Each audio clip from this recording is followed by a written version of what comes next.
Je n'ai pas eu beaucoup l'occasion de brosser de paysages dans mes 20 ans de carrière.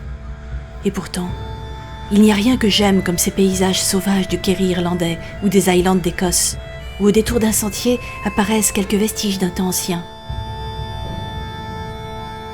Peindre des océans d'herbes, capturer les brumes dans les volutes de l'aquarelle. Dans le livre Légendes celtiques, je me suis quelquefois donné ce plaisir de mettre le paysage en avant. Cela a été ma préoccupation première lorsqu'on m'a donné à peindre Nessie, le célèbre monstre du Loch Ness. Immédiatement, j'ai eu en tête une peinture vespérale, où, le paysage jouant le premier rôle, on ne verrait du monstre qu'une silhouette enveloppée de brume.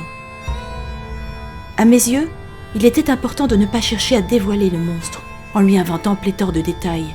C'est parfois le défaut de l'illustration. Au contraire, toute mon attention a été de garder Nessie dans son aura de mystère.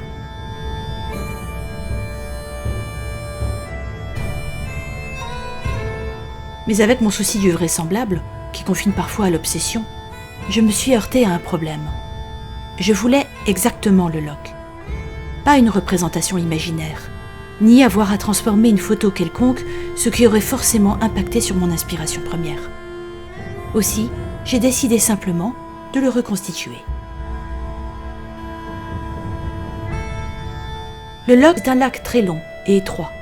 À l'embouchure, il y a la célèbre Inverness, et c'est là que je voulais installer ma scène.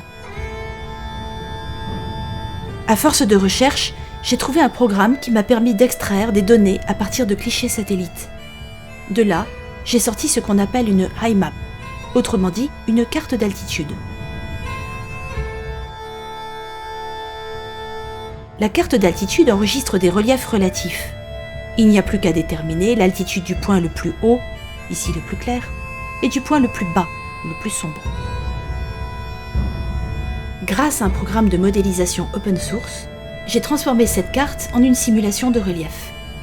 Et je tenais enfin une vue réelle et personnelle depuis Inverness. Ensuite, je pouvais reprendre mon travail d'illustratrice classique, déduire les lumières, inventer les arbres, et surtout, prêter vie, comme tant d'autres avant moi, au mystère de Nessie.